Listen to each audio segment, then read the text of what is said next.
My guest on the podcast this time out is Scottish singer-songwriter PG Ciarletta.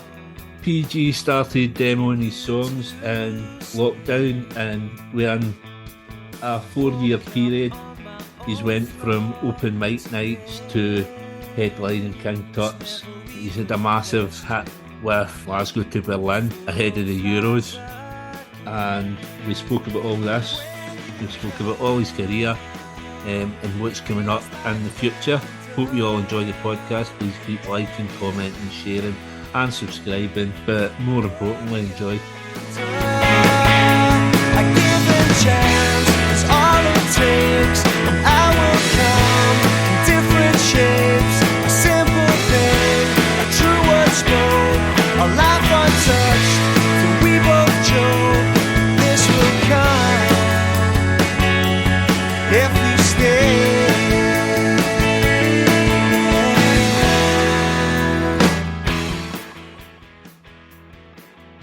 On the podcast today, I've got PG Ciarletta, a singer-songwriter from Scotland, Kirkcaldy. We're going to talk about his career, right through his career, but what I like to do at the start, PG, right back to the start, what was life like for a young PG growing up? So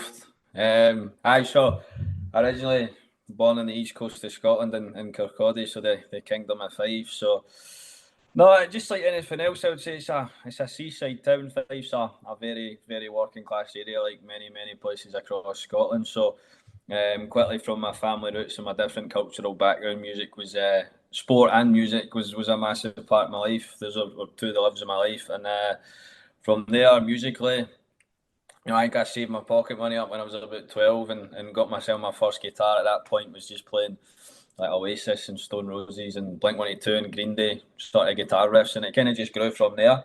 So it kind of took me from those areas to then I would say going out to play, the open mics and the boozers, and then working up from there. So that was starting in Fife, and then I released my first ever song, which was a song called The Sesh, which was it ended up going to, I think it was number 8 in the official Scottish chart. Mm-hmm. Got into the top 100 of the UK chart. I seen that last year. I didn't even realise. I just seen it popped up on the internet, but and then that was me. No look back since. That was my start, and that was my sort of entry into making music. But yeah, I would say very humble. Everybody either starts for me, and either as a busker in a boozer or an open mic. That's really the start point, and then for there, it's what you make of it. What about obviously with the name Ciarletta? What is your Italian heritage? Have you dipped into that at any point? I always kind of say Scottish Italian, so that's more. So my granddad's side. So if I was good enough at football, I could get called up for the Italian national team, but obviously that's not going to happen. It's more Eurovision potentially, who knows? But so that's there. It's close to Naples. It's a town called Montella, or a village, sorry, which is on the Amalfi Coast. So that's one of the most scenic and touristy parts of Italy. So they went from there to Kenaway and Fife. You're meant to do that all the way around, but at that point in time, a lot of people from Italy, I think they were struggling. They were poor. The country was on its knees. So that's how you find a lot of people with Italian descent all over the world. So that's where it came from. And I suppose inside that culture, inside that blood, there's a lot of probably drama and also performing in there. There's so many, even in Scotland, so many musicians that have got descent from Italy, as we know. So yeah, that's really where it comes. I'm proud of my roots. I'm proud of where I'm from, and that's you in your life. You're an ambassador. You're there to represent the people and represent where you're from. That's part of it. Mm-hmm. I had a good discussion with Damon Manchella for the Ocean Colour scene about it as well. But his I think his family came to Newcastle, and then from Newcastle moved round about Birmingham and all that. But I am fascinated with all that, the Italian heritage. So obviously he says you kind of picked up the guitar and you were playing like Oasis, Green Day, all that sort of stuff. At what point did you think you could make a career at it? I am still figuring that out. No, you're doing no bad so far. No, I think the point I wanted to go for it, I would say, More from more from when I started writing my own stuff, the sesh and my early days of songwriting, and then from there, kind of working it and getting better from there. It's very hard to tell because like the thing for me in music is you can plan all you want, right? You can plan all you want, have this big strategy of this is what we're going to do. We're going to do this, and then something will happen in this day and age on social media or somewhere else, and it just goes bang, and you've got to react to it. So yeah, I just think it was more when I started writing original music, when I started to get better at doing original music, and with the sort of performing experience I have now, that sort of, I would say, give me the confidence and belief to then pursue that career. But where I'm at right now, yeah, I'm very grateful and fortunate for everything that's happened. But I know, I've got a long way to go. There's a lot of the job still to be done. So we just need to kick on. But yeah, no, I'm in a good position. And when did you start writing then? Because I'm looking through your Instagram.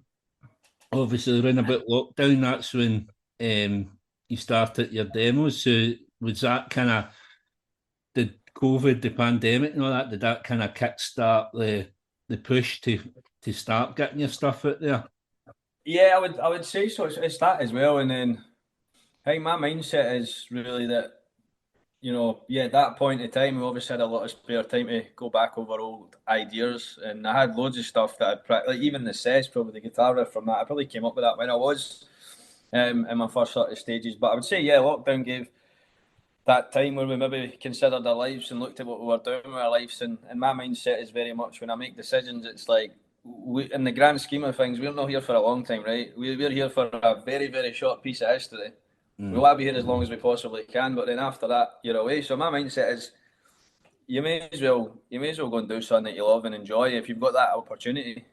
Some people are lucky enough to have that, and you want to get to the end of your life where everything's flashing before your eyes and be content in terms of what you've done. And obviously that's very subjective in terms of what that is, but I knew what that was for me. So yeah, in that period of time, that was really where I felt to go for it, and yeah, that was the point. It's like, why not? You know what I mean? At some point, you'll sit there and go, it's too late to try. So, yeah, that kick started it, and then, here we are now. Yeah, it's been non-stop since. Obviously, going back to like the open mic scenes in the pubs and all that, and obviously, you're saying about coming for Fife and it being kind of like a working class area. Obviously, there's loads of people have came just for Fife, like people that I've had on the podcast, Davy Stevens for Dove, Shambolics.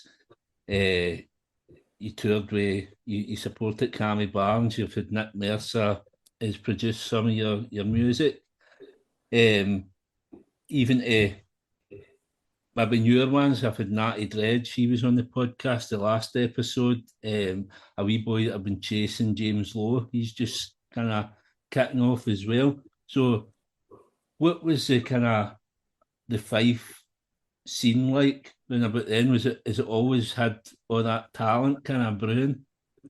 I think there is, even if you go back through history, you look at the acts that have came out of Fife, obviously, probably Big Country would be the biggest. And you've got the Skids, you've got Nazareth. But yeah, right now, like you've listed a lot of the names of people that are from Fife, and there is a massive amount of talent. The only thing for us is, I'd say the talent's there, but yeah, I like looking at sports stories, and it's like Andy Murray, the tennis player. At a young age, he went to Spain because there wasn't the facilities or the sort of experiences here to make him a world class tennis player. And it's like it's the same from Fife. Like the people at Fife are very proud and they'll get behind you, but as a musician or as an artist or in any form of art, like you have to take it and go to other parts of Scotland and take your music there, and then go down to England, and then fingers crossed one day going to Europe, go across the world. So there is a lot of amazing talent there. I'm lucky enough to call them, a lot of them, my friends. But yeah, that's one thing. When you kind of go outside Glasgow and Edinburgh, is there much of a scene in terms of opportunities for art in all the different towns and stuff? I would say there probably isn't. There is music lovers there, but everybody just goes to the cities. So yeah, that's one thing. Shambolics moved out to Glasgow, didn't they? Moved out to do it there. Obviously, you get PG Malloy's out there, which is kind of a lot of artists. It seems to be a big thing for especially people in your area, to play PG Yeah. Malloy. So, No, that's the place where your main, like for me, that was where my first headline show was. It was in PG Malloy's. Great venue. A lot of big names and great names have passed through that venue, and it still attracts big names to this day. And that kind of pulls everybody together. But yeah, like I'm similar to the Shams in terms of I had to get to a point and go elsewhere. But everybody always goes back there. You know what I mean? They'll always go back and play it. It's a great night, and I would say it's one of the best venues across the UK in terms of grassroots music. yeah, I mean, as I say, like the last 20 years, man, I've looked and you always see they're all big names playing it. I mean, the View always played it. They'd always come down and play PJs, so it's kind of always been noticeable. Callum Trainer, I've been trying to get him on the podcast for ages as well. He's nuts, Yeah.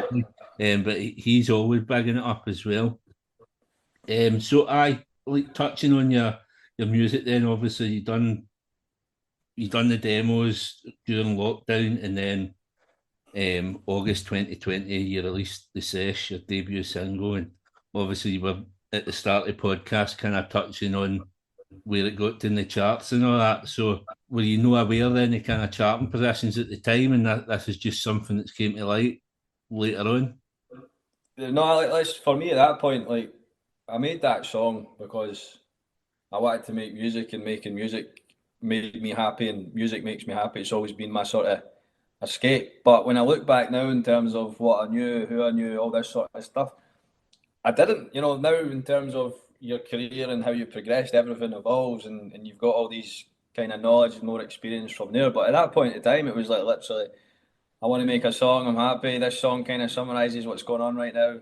It's very relatable. It's going to connect with people. I think I made it in a flat, literally a flat in Glasgow, and recorded it in the flat, and just released it from there. And still to this day, people connect with it, and that's the main thing. You can know all these things about music and have knowledge in it, but the most important thing is people. It's about people and everybody connected with the music between the artist and the listener and the crowd, and that's what kind of sparked that song and gave it a wee bit of momentum, just because it connected with people. But yeah, at that point it was just literally, let's make a song, let's get out there, let's have a bit of fun, and then it went from there. But aye, definitely, it's mad when you think back and all the different points and what you know, who you know, what you would do this time. Hindsight, would you do anything differently? But it's your path, it's unique, and you've just got to embrace it. See, when you talk about that connection with the fans and how the fans connect, do you think? Well, I'm not sure whether you'll be able to answer it with no being in a band, but do you think it's easier being a solo artist to make that connection with the fans because it's just you doing the connection? Yeah, like my perspective, I've always been a solo artist / singer songwriter, so I only really know it from that perspective. But like history has a lot of answers for us. If you look at some of the biggest projects in the world, what Oasis, the Beatles, Stone Roses, some Scottish ones we mentioned there, Big Country, Ocean Colour Scene, people like that. They're all bands, but they all connected with people. So it comes down to the music, the sound, and the narrative. So if the music's right, to me, it doesn't matter if you're a singer, songwriter, or a band. People are going to get behind it. If people identify with it and they think this is a song that represents us, that's it. So obviously, I can only give it from a singer, songwriter perspective, but I think history kind of tells us it's just down to the music and getting the music right. 2021, you released Let Go, April, and then you released Bonnie Toon a couple of months later, which led to radio support and also some support for an iconic Scotsman, Robert Carlyle. So how was it getting him on board? That must kind of I get a Liverpool band that I've had on the podcast, and they constantly get tweets for Robbie Fowler and Jamie Carragher, which helps them. So for yourself to have like Robert Carlyle tweeting about you, how did that feel? Yeah, I thought Begbie would have been more into the sesh, but no, it was. It's good. It's always nice. people that have kind of got that credibility and have done amazing things in their life. But I would say like Robert Carlyle, he's or he gets called Bobby, well the sort of people in England that he engages with. But genuinely, at one point he was going about making a playlist and he was sharing loads of different independent and up and coming and emerging artists' songs just for the love of music. So no, it's obviously great, and I think when people see that they go, "Wow, that's Robert Carlyle." But it's the same with all the sort of different people I've came across. But the most powerful thing for me, and you probably see that there with Robert Carlyle, is if you take away the name and his image and his brand and all that, at the end of the day, he's just a music lover. And when you go about meeting all these people, you kind of, especially Scottish people, you realise we're all just human beings and we're all kind of into all the same things, whether it's going for a pint or going to the football or listening to music or doing whatever. But yeah, no, people like that sharing the music, very grateful.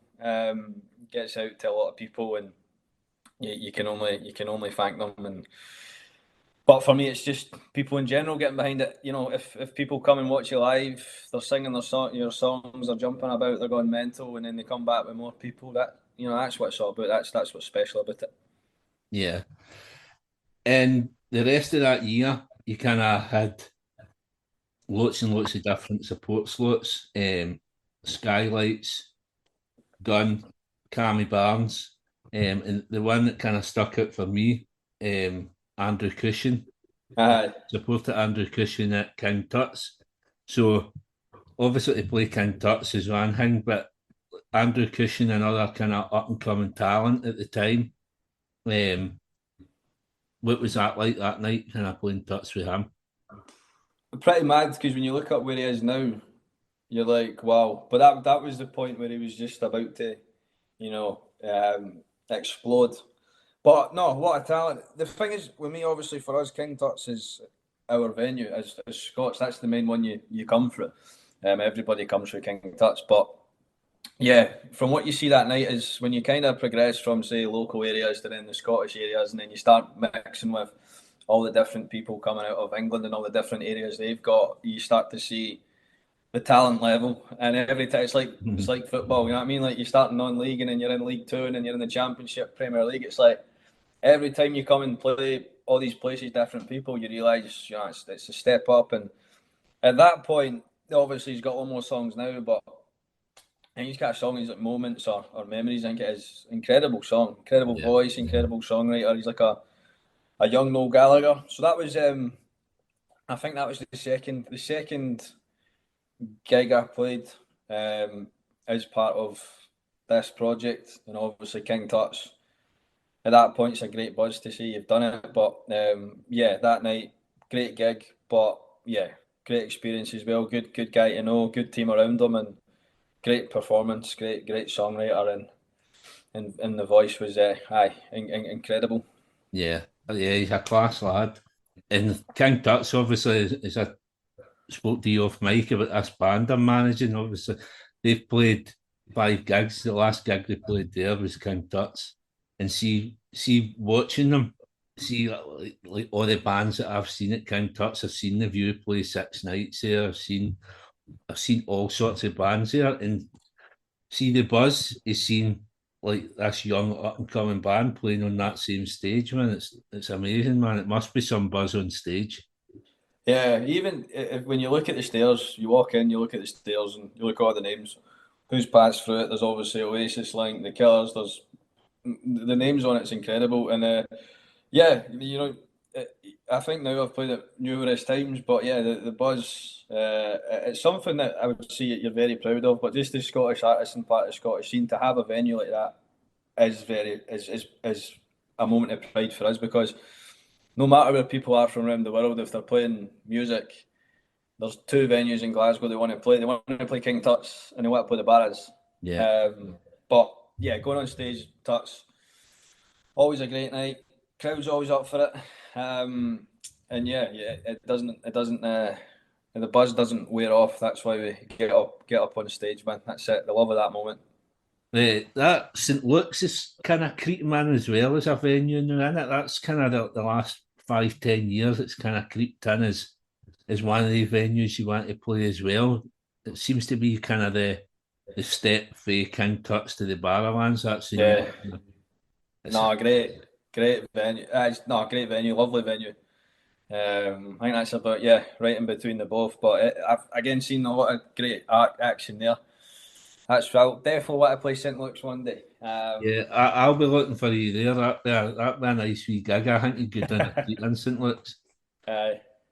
The following year, 2022, you done your first headline show. We touched on it, PJ Malloy's.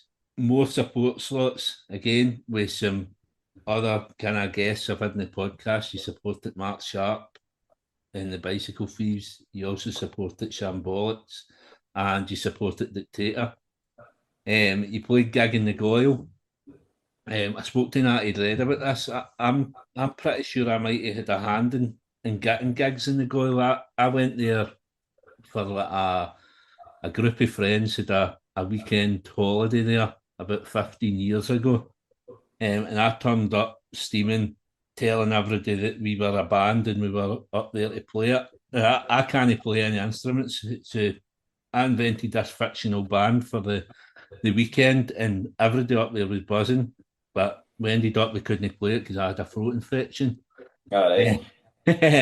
But like that was 15 years ago, and then maybe about 5 years after that, this gig in the Goyle started up. I thought that must be down to my fictional band that started. How was it playing up there? It's a cracking setting for playing gigs, and a lot of with Jerry Cinnamon going through that. No, I think they've kind of started it up again. There's like a live in Loch Goyle festival, so they obviously had a gig in the Goyle, and then I think the Snuts have played it. Jerry Cinnamon's played it. Beautiful part of the country. Amazing experience for people just getting away for the weekend. You've got the music, and then you can just kind of chill out and relax. But that's one thing for me. It's obviously being from the East Coast. I've kind of done everything you can on the East Coast and seen all the beauty of there. But coming to the West, it's like there's all that sort of coastline and out by that part of the country. It's again very, very beautiful. But great festival. We played it this year. Great crowd. People were up for it, and I'm sure it'll do very well. People get excited. They love going there, spending the time, seeing Scotland for what it truly is.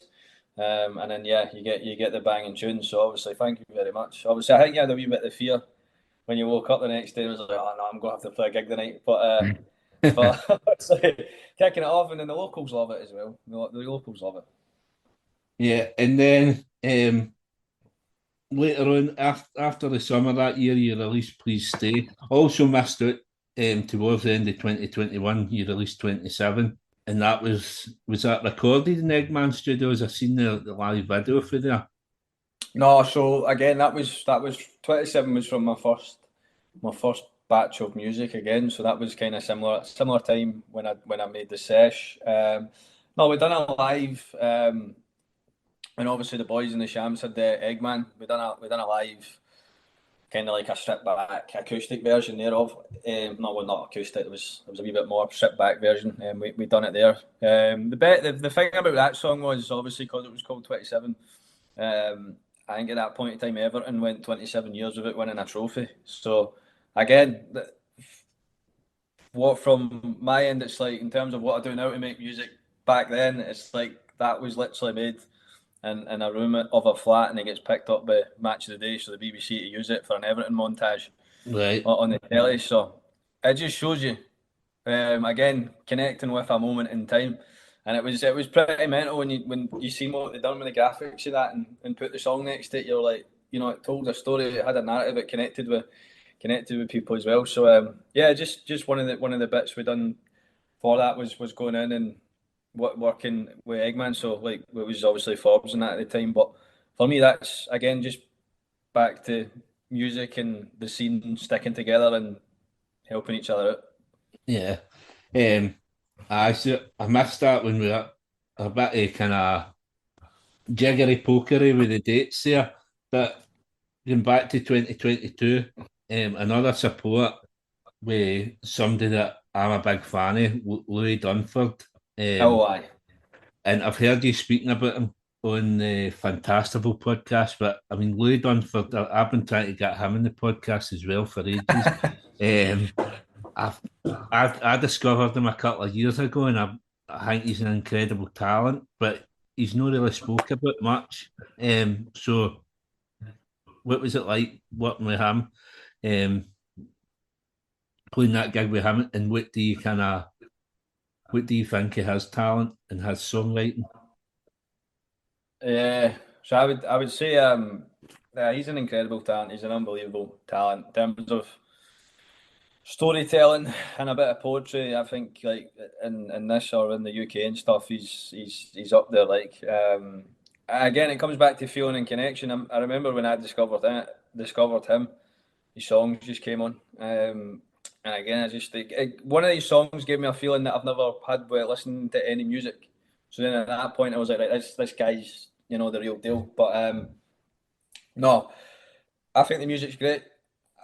Talent wise, incredible. If you've got 60,000 people in the Emirates Stadium singing your song every week, then there's a bit of credibility behind it. But Yeah, yeah, no, I was very excited to get that gig to meet him, and I'm lucky enough that he's my mate now.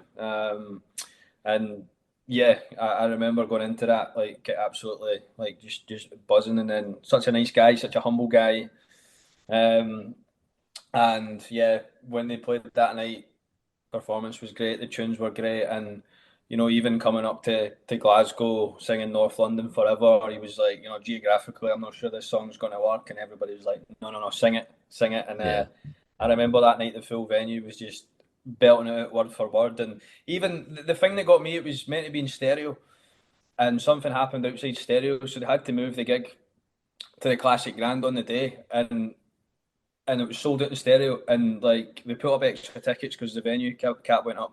It wasn't meant to, but it done, and it still sold it. People were like still coming along. I remember walking out at like what 1:30. I think no, it was like something like back of 8.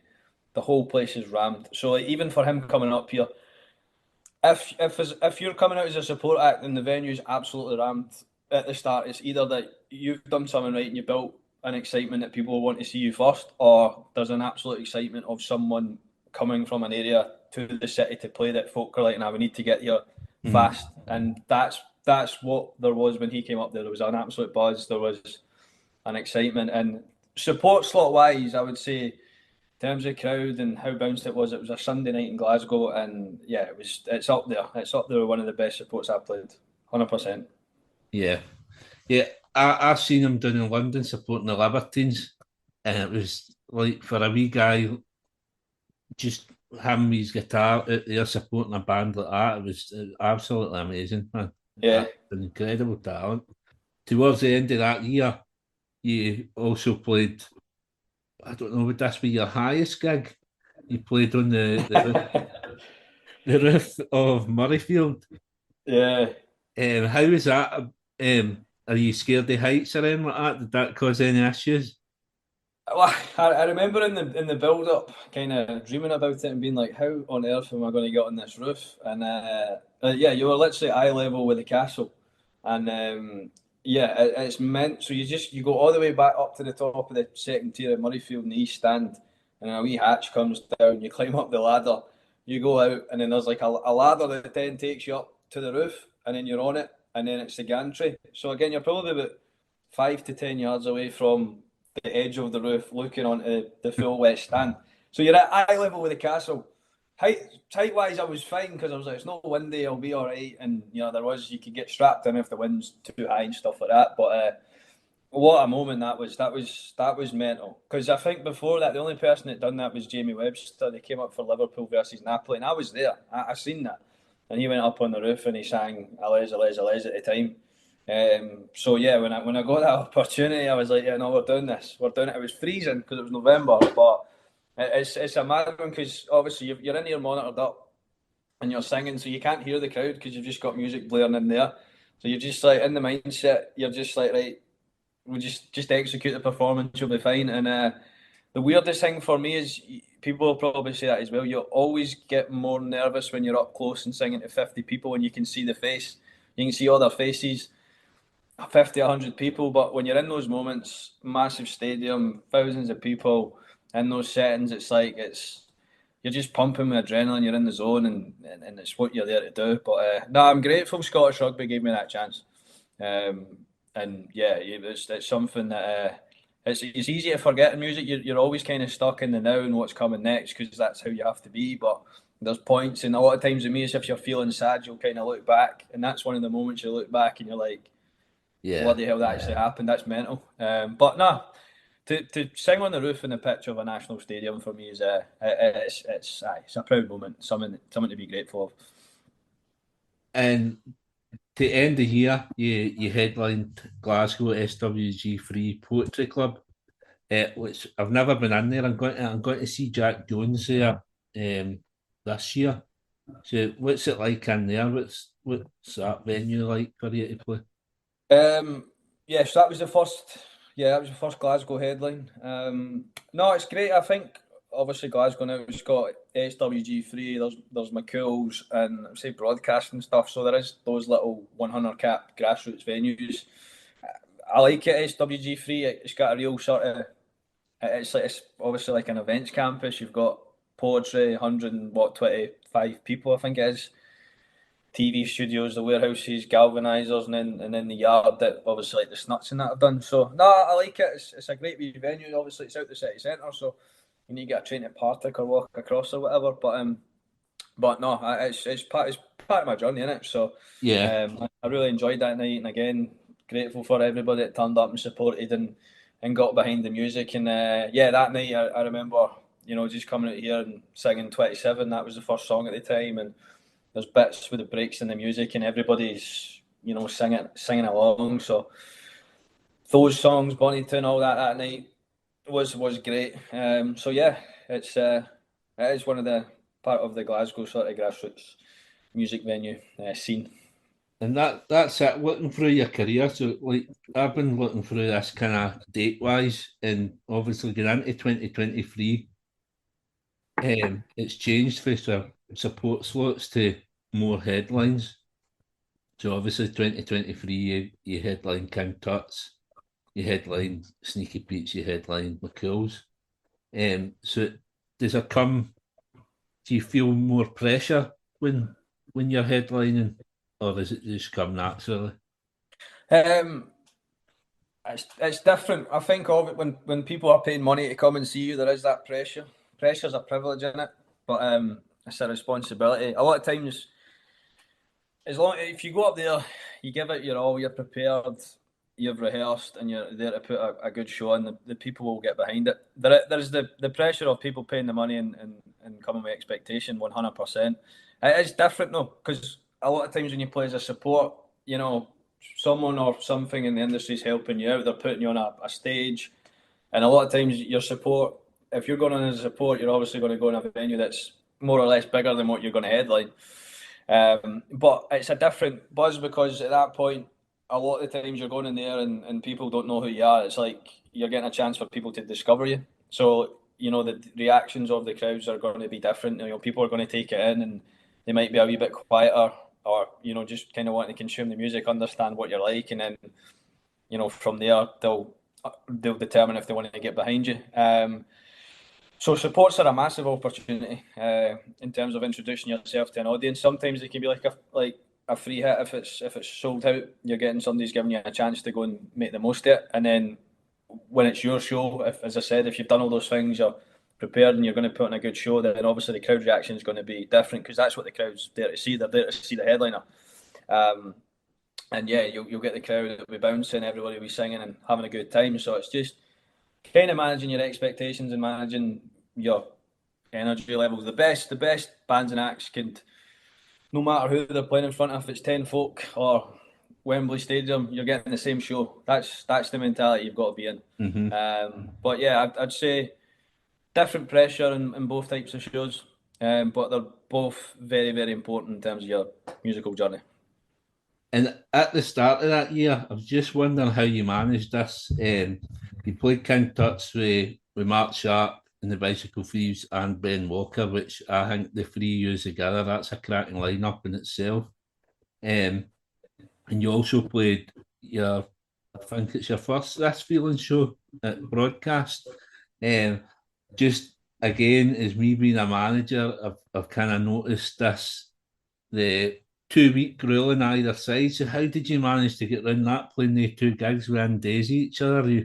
Just just charming Italian sex appeal, mate. You know what I mean? But no, I just a bit lucky, man. Just all of it, both of those shows were sold out, and I was a support act. So sometimes you just need to ask the question, and I think for This Feeling one, both of those shows were very important because you do well, you know what can come next. This Feeling are obviously great in terms of um, in terms of what they do across the whole of the UK and the festivals and all that sort of stuff. DF have brought through all the best Scottish acts there has been in the recent history. So yeah, just having good relationships with people. You've got to get out there, you've got to network, you've got to not just send emails to folk, put a face to things, and just be nice to folk. And I'm sure if you explain and you reason, then they'll understand. It's different if it's your own show. You've probably no chance, right? But when it's at support level stuff like that, you've got a wee bit of chance because a lot of the people in the industry, they understand the perspective of all the different roles and understand why you're going to do it and the benefits of doing it. But at that point, I would just say, just relationships and stuff. Yeah, we've been all right. We've been allowed to play a couple of shows kind of together in the same week and things like that. We did kind of knock back a show in order to play King Tut's because I says if you knock back King Tut's, you might never get offered it again. Aye. And obviously with This Feeling show, you then got Isle of Wight off the back of This Feeling. So This Feeling with the day, it's amazing. They've been doing it for years now, and they're just pumping out bands. Like you look at the case, how they've kind of progressed for playing with This Feeling. It's amazing what they do.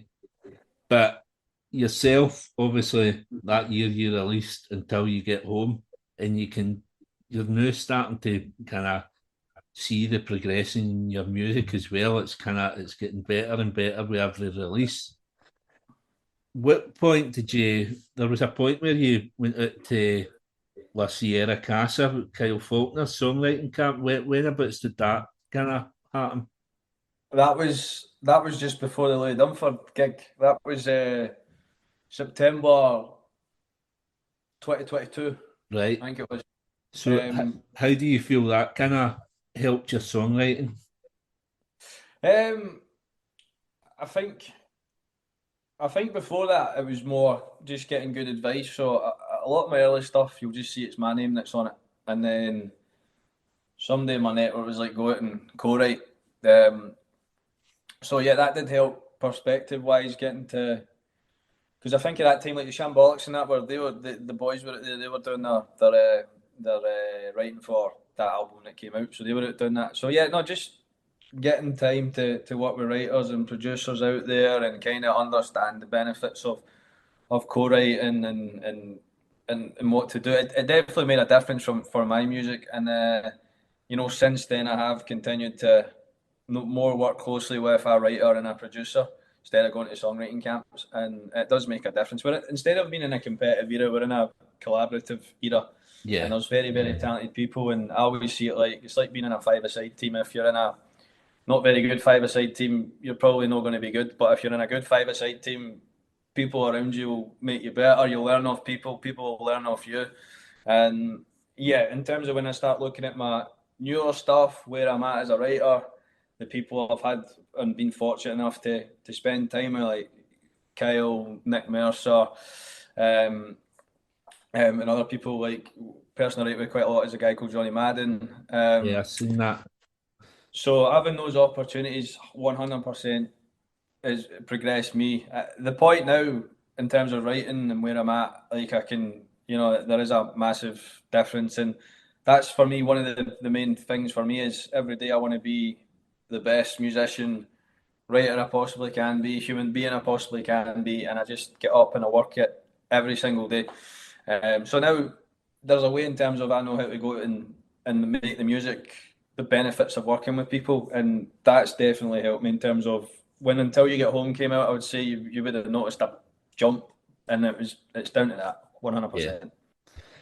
I mean, there's so many people have went to Lassie Casa, like most of the people that were spoke about during this interview at some point have went over there.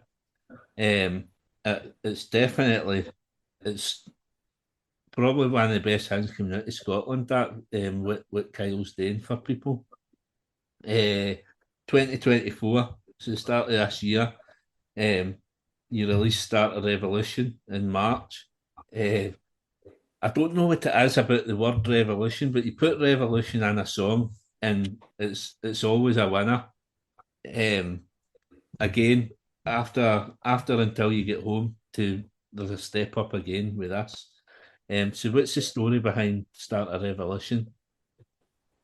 So Start a Revolution. How did we do that one? So again, that's I wrote that one with Johnny. That was back in September 23 is when we wrote it. I think at that point it was just I went through quite a big change in my life, so it was just, I think, a lot of emotions, a lot of narratives in terms of starting something fresh and getting something going like a revolution. So just like always, we had like a verse idea, and then kind of just progressed into a proper anthemic chorus, and then from there, with all the instrumentation coming behind it, you're like, oh, this is a proper festival anthem.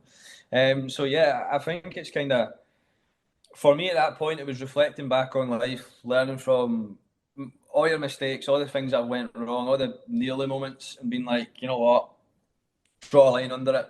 That's away. All the darkness is gone. You're being positive. You're moving forward. You're using all that experience to then kick on, and whatever people can connect with that in so many different ways. They can interpret in so many different ways, but that's the general thing in the song: is you learn from, leave all the darkness behind, and when that moment and that opportunity comes, you're ready for it and you're ready to go for it. And that's really the story behind that song. Brilliant. You done Stag and Dagger Festival earlier this year as well. Hamish Hawk played that as well, which is another up and coming Scottish talent. And then you went on tour with the Crooks. So was that, if you're looking at your Instagram, that seems to be like your first kind of proper foray down south. Yeah. Again, just grateful for this feeling to give that opportunity, and the Crooks for having me as well. So that was the first sort of main shows I've done. There's been other times I've went down to see like a Liverpool or a Manchester and played, but that was the first, I would say, main, as you said, flurry down there. Great every night, great crowds, Crooks, great band. Roller played that night, great band. I've had James, is it James, the red-headed boy? I've had him Roller. I've had him on the podcast as well. Cracking guy, him. Get a cracking watch on him. He kept flashing that, but on the video in the podcast, some boy him. And then June, you headlined King Tut's. So I think you asked me if I wanted to go, but it was my wee boy's birthday that day. How was it then, kind of culminating in headlining Tut's? So that one, yeah, that was, for me, when I looked at that show, it was, you did see, for me, a progression. Even just walking out that night, obviously you come for the right at the top of Tut's for the car park and then take the stairs down, and you could hear the crowd singing already before me and the boys went on. Oh, no PG, no party, all that sort of stuff. So I was like, right, this is going to be rowdy tonight. Obviously it was a Saturday night and folk had been out all day, I think, and I think it was a Champions League final, so I think folk were kind of out for that as well, and then firing into Tut's at the back of it. So what I knew that night was when I came out and, for example, playing Until You Get Home, like, the place was rocking, the energy was there, everybody was singing, and the people were jumping, people were having a good time, and yeah, that was the moment I said, okay, this is gone the right way. You know what I mean? It's moving, because it's very, for folk to then come along and know all the words to your song. Is anybody that does that, you've got to give yourself a pat on the back, because it's no an easy thing to do. But to kind of see that, obviously, get a big buzz, and obviously give the hunger to kick on, because you want to see that spread around the country, and you want to see it spread overseas, and you want to see it got up the venue sizes. But yeah, that night, energy wise and what it was like in touch, that was great. Again, one of the best in terms of headlines. Amazing. And that, as you say, next stop, St. Luke's, all the bar bands. In a Um, high. but after that, then, straight off the back of that, away to Germany, with the Glasgow to Berlin, you released that as well. How was it how was it out in Germany? Obviously, we know the story with the Fifer, but how was it out there, kind of connecting with the masses? Yeah, I'd say again mental because I went all the again TikTok, it goes all the way back to TikTok and just posting a clip that went off like last September 23 as well, just goes off bang, and then carries for there round the country, getting played at Hampden, all over the telly, all over the radio, and then it was the same going across to Germany. Just like seeing the number of fans and people that actually knew that song was like wow, you know what I mean? That's it's pretty mad, and you know some of the experiences, some of the highlights. Obviously, linking up and playing on two of the open goal shows. Again, crowds there were great, singing the songs. Cologne had a gig indoors. It was about 1,000 Scottish people. Again, again, it was bouncing.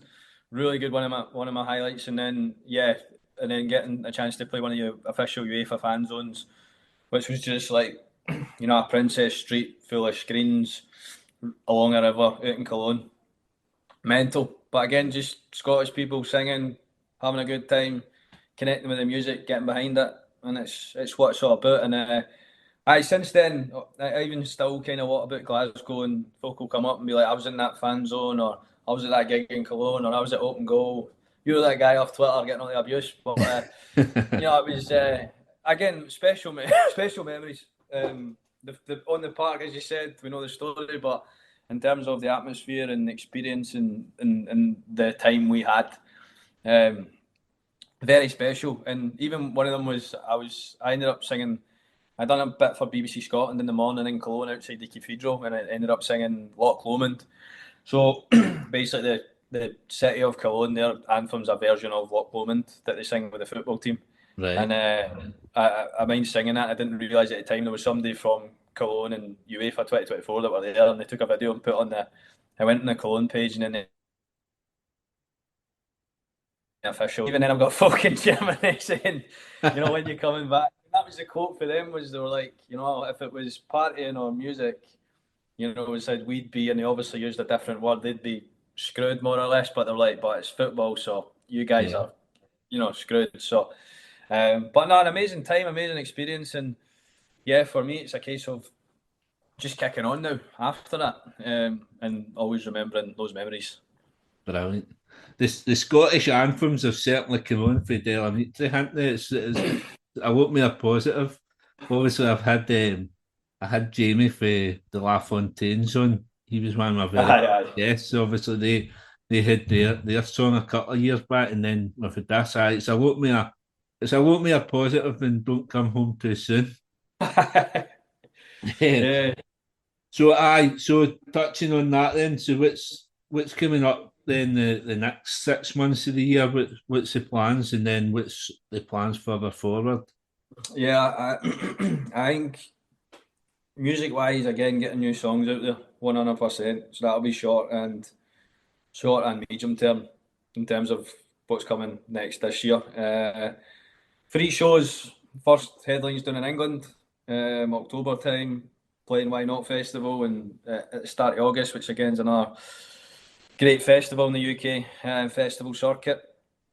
And then more Scottish headline shows, definitely 1 or 2 before the end of the year, and then going into next year, again it's going same approach, bigger headlines, bigger supports, potentially greater volumes of music coming at the same time.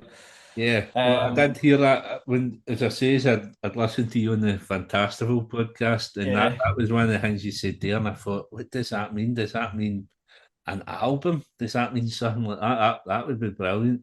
Yeah, I think there's obviously your kind of approaches. There's EP in the middle of the album, which is like say 4 or 5 tracks. So yeah, again, it's just timing. Like your timing and your decision making in music is so important. So you just have to assess where you're at certain intervals before you pull the trigger. But definitely, music. Need to get more out of a greater quality, and then just keep the socials going. Keep the socials going. Keep the content going. Get out there, network with people in Scotland, England, Europe, and just keep working hard, man. And the rest will take care of itself. We'll all be fine. Brilliant. It's definitely the way to go, and it's if you're looking back on your career, it's kind of you're touching on the right points at the right time. So I think for me it's more, and I always think like things happen when you strip it back and you just do what you're meant to do. So like musicians and bands, it's a case of just make music, get better at it, play live, get better at it, and then create content because that's the day and age we're in. Again, get better of it, and then just keep increasing your network. That's the four things. If you do those, that's for me. Like when I look back, it's like, how did that happen? Oh, because I've done that. You know what I mean? So it's just kind of sticking to the 4 or 5 things and not overcomplicating it, because it's easy to get overwhelmed and overthink. But when you strip it back, it's like that's the basics, and that's what you have to do. brilliant. And I'll be clapping that bit and passing that on to the band. They'll be getting around tonight. So the last bit of the podcast, obviously, it's called Time for Heroes. I asked my guests to pick 4 heroes to come for dinner. Why they're your heroes, and what would you cook for them as well? I'm hoping for some sort of Italian meal for you as well. Has to be. Stick to what I'm good at. So 4 heroes to come for dinner. Why? Who will I go with? I go with Jerry Cinnamon. Cook something cinnamon related, but definitely. I think even in terms of his story, what he done and what's happened in terms of how he came through and how it opened the door for so many other people as well. And even the song Canter, this is the beginning of the rest of your life. You better start grafting because you're running out of time. Like that gives me a massive kick up the arse every time I hear that. You know what I mean? It's very powerful lyrics. So 100% him. I don't know, like Kyle. I've already kind of had a scrant with Kyle. You know what I mean? So I'll probably go with some heroes of the past like Tom Petty and stuff like that. Just unbelievable. Again, singer songwriters kind of changed the more landscape of music. Some of the greatest kind of singer songwriter songs of all time, I would say. Who else do we go for? We'll get Louis Dunford, man. We'll get him as well. I wouldn't say he's my hero, but he's one of my somebody that I think is very talented and somebody that's a bit of an inspiration as well. And who's going to get the last spot? Nati. We needed one Scottish Italian one, but again, like when I picked up a guitar and wanted to kind of push ahead with music, it was the two at the time was The View and obviously Nati. So he'd have to get a seat there as well. Yeah, but the thing that I like about Paolo is like he's changed his style and he's happy and he's kind of at ease with how he plays his music, even if maybe some of the fans he's got quite a bad reaction at times with fans for the way he plays his music. Similar to kind of the kickback with Arctic Monkeys on the way they play their music. But I think to have the vision to be able to just say, no, this is how it's gone, and this is if you either like it or you don't. I think as you grow older, you change. Like as a person, you change. You innovate, and your musical style changes. And I think where Paul Nutini's at now, it's like he's done absolutely unbelievable things. So he's at a point where he just wants to do what he wants to do, and I suppose that'll be him as a personality as well. And he's kind of built up that reputation and credibility that people have to give the music a chance. You know what I mean? If he releases something, and I think like Through the Echoes and stuff like that, like that's a great song. You know what I mean? There is great songs in that new album. So, but I think he's Paolo's just Paolo, I think. And what's your opinions on Jerry Cinnamon? Jerry Cinnamon's been able to kind of get his success. Obviously, you've touched on earlier about TikTok and social media and all that. Jerry's been able to kind of do all this with very little kind of social media or anything like that. He's kind of kept himself to himself, just let the music do the talking.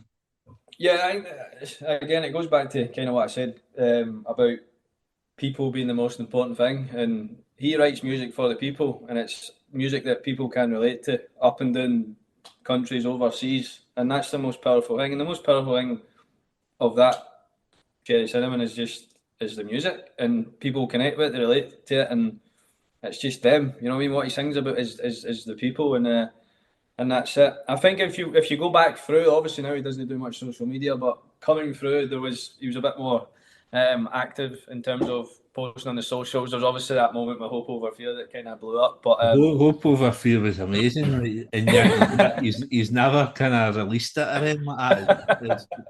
It is like you could sing that word for word even now. You know what I mean? aye. But I think the beauty is his songs. It's just like, and obviously I've seen it live, various places. It's just everybody knows it word for word, and it's not just you go to festivals and you'll have all the diehards in the pen right at the front, but when he comes on, it's just like the whole, all the way back up to the end of the last person standing at the furthest away point in the festival. Like they all know the music, and that's for me. That's what's powerful about it is, and it's people just looking at somebody being like, you know, that's one of us. You know, you can go for a pint with that guy, or you can go and walk your dog with that guy, or Yeah. you know what I mean. You can go to the football with that guy, or you go to the gym with that. That's just people looking at something and going, "That's me." You know what I mean? I want that to represent me, and that's why it's powerful. But in my opinion, anyway. But Yeah, and then that's why you've got all these singer songwriters up and down the country, like as you say, you get Louis Dunford, you get Jamie Webster, you get Jerry Cinnamon, you get yourself, you get all these people, even Jack Valero. You get all these people that are influencing the fans on politics and stuff like that. It's brilliant to have these singer songwriters to kind of trailblaze the football, the politics, all sorts, man. It's amazing. So I see that's your next thing is to overthrow a government, PG. And then that'll get you a hydro headline. Yeah, definitely, man. It's been an absolute pleasure speaking to you today, man. Taking the time to come on the podcast. Absolute pleasure. I'll post all your links to all your socials and all that for people that can get a hold of you there. But I thank you very much for coming on. No worries. Thank you very much for having me. Brilliant. Thank you. I hope you all enjoyed this episode of Time for Heroes podcast. If you would like to get in touch, the best way is on the Facebook page, Time for Heroes podcast, or on Instagram at Time for Heroes podcast, or Twitter at Time for Heroes P1, or drop me an email at timeforheroespod@gmail.com. You'll find Time for Heroes on all podcast platforms, including Spotify, Apple, Google, and Amazon. Please leave a review where you can, share with others, and more importantly, enjoy.